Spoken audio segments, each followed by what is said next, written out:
it struck me just now that, an actor in a movie has to study the script and the person they're trying to be. And you have to study the actor to understand, so you can be just like the actor without anybody knowing it's not the actor. Yeah, to be a very good double, you really have to just watch your actor and just be that, become that person. What you don't get to know is how they're going to act in certain situations. Like, how are they going to act if they're thrown downstairs? Like, are they, I guess that's not a good example, but certain action, like in fights, like what their character, so some conversation has to happen. How do you want to be portrayed? What is the story telling? What is this action sequence telling about you and your character? Because it's all about story. So if you don't understand or have that conversation, then you get a lot of gratuitous stunts that look really well. I mean, they look well, but do they move the story along? And as a stunt coordinator, I want to know from the director, what is the scene about? And from the actor, how do you want to be seen in the scene and what's important to you? And also, what are your limitations? So I'm not going to land on my left side if that person has a sore shoulder and they have to lay there for a while or whatever. There's many communication things that should be done to create some really beautiful action that just make it seamless with the story. So there's a lot of training that's kind of on the job, just engaging with the main character to sort that out, because it's not the mechanical stuff of doing the stunt, but it's the sort of the extra around it that makes it deep when it's on film. Yeah, exactly. So you were featured in some pretty interesting films, G.I. Joe, The Italian Job, 6 Days, 7 Nights. What kinds of stunts were you particularly, chosen to do, or is it just like everything? I'm fortunate in the sense that I started my stunt career in Utah. And so when films would come here, I do everything. On a lot of the bigger features, you're hired to only do certain things, and there might be 3 or 4 doubles for one character.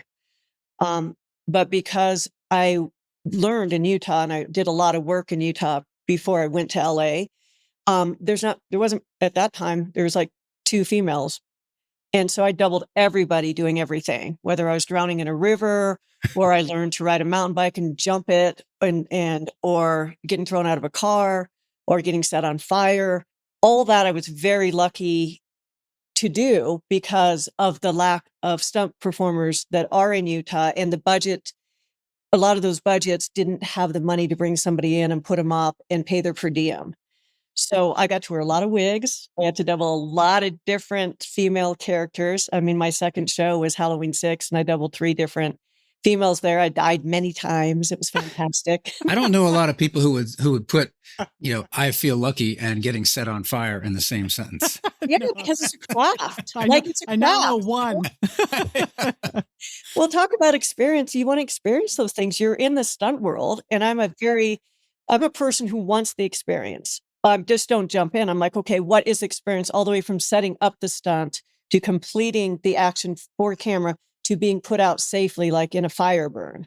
What does it entail? What kind of fuel are you using? There's a lot of fascinating things, like the different colors that different fuels burn on you and what the lens is seeing and what the DP or cinematographer needs to see. Is it daytime? Is it nighttime? Do you want a blue flame? Do you want a yellow flame? Do you want a red flame? Like, all that comes in before you even get set on fire. Huh. So there are a lot of different body types out there, Kathy, and I would, male and female, I would imagine that there must be certain stunt actors, or what the correct term is, who are specifically tailored. Like when Tom Cruise does this, we got to have these 2 guys because they look just like Tom, or their body type is like Tom. Is that fair to say, or they manage that somehow? Yeah, no, that's fair to say. I say a lot of the A-list actors have their own stunt double or stunt teams that come in, and a stunt coordinator will bring in certain people for certain things. But yeah, most A-list actors have somebody they've really enjoyed working with. And sometimes I, as a stunt coordinator, look all over the US to find a good match for somebody for the number one or they're called number 1 or 2 or down the, for those people who are always on screen. Because not only do you want a good match for the stunts, but let's say the actor, is working really long hours and the show's around them, so they're always on. And let's just say you need that double to be on set to shoot over their shoulder. maybe not doing a stunt, but being there for your actor. So your actor can go to hair and makeup or have a moment off while you're setting that scene.